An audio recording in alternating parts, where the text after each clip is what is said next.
now, most of us have at least heard of the Netflix special called The Tiger King.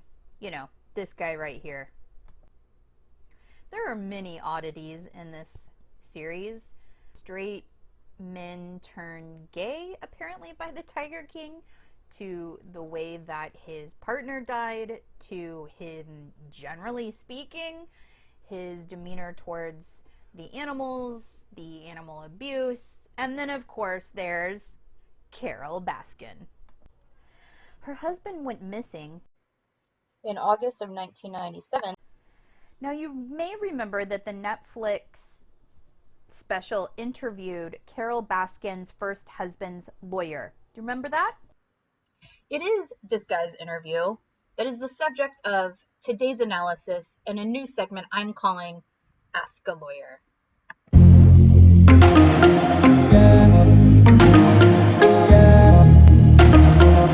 He said that his client was not successful in a domestic violence restraining order request with the court because all of the allegations that he put in his pleading were just empty threats made by Carole Baskin, and that those threats were protected by the First Amendment. This is when I screamed, no. No, dude, you're so wrong, and it is so dangerous that you are saying this on television where millions of people are going to be watching, and now millions of people think, like a real life lawyer told them that fighting words are free speech and that threats of violence are free speech. Now they're going to be able to go out and say or do whatever they want within the realm of the First Amendment, and it is so wrong and so untrue. The Violence Against Women's Act, thanks, Joe, protects people from verbal threats of violence. So in addition to the Violence Against Women's Act from the federal government, there are also Florida state rules and laws. Florida is where Carole Baskins lives. The Florida Domestic Violence Code that states a threat of physical harm might become an assault charge. There are a lot of things actually that are not covered by the First Amendment. So, threats of violence are one of them, and then of course we've all heard of defamation. There can be slander, which is spoken, or libel, which is written. And so you can't just go out and spread false rumors about people unless, they're true. I mean, of course, truth is actually a defense to defamation. So this guy lied to you. Don't believe it.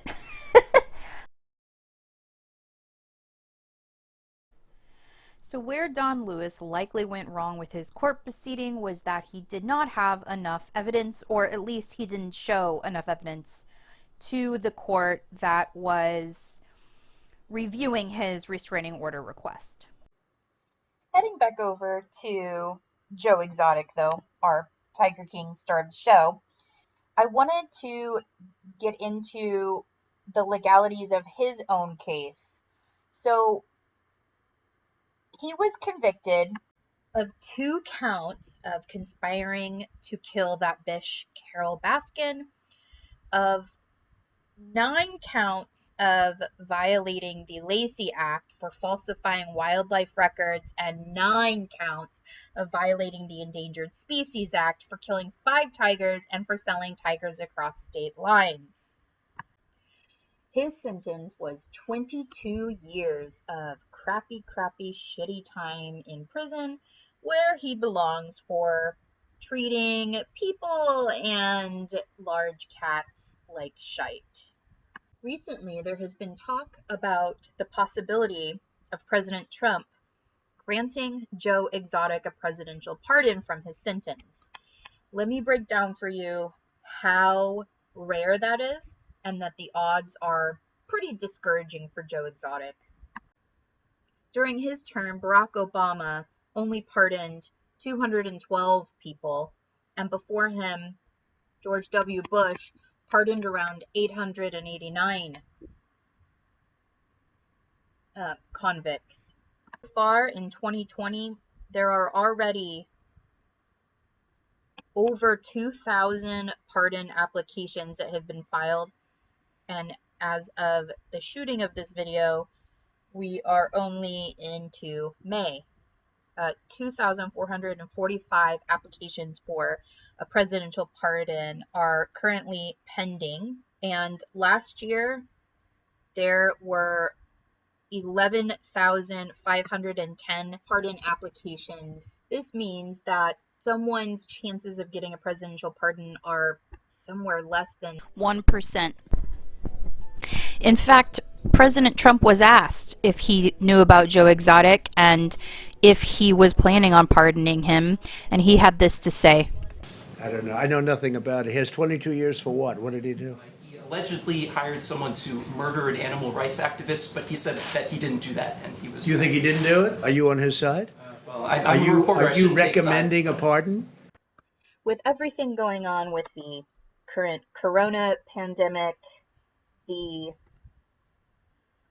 financial recession that experts are predicting, and the re-election coming up, I do believe that Donald Trump probably has too much to worry about to pay any attention to a wildlife convict who was convicted on several violent felonies.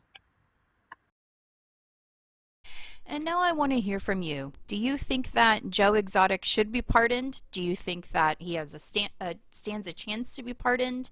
Do you think that Donald Trump has too much to worry about to pardon anyone at this point? Let me know in the comments below. Thank you so much for watching. I really appreciate it. This has been Ask a Lawyer, and hopefully it will be just the first of many to come. We'll see you next time in the next video. Take care.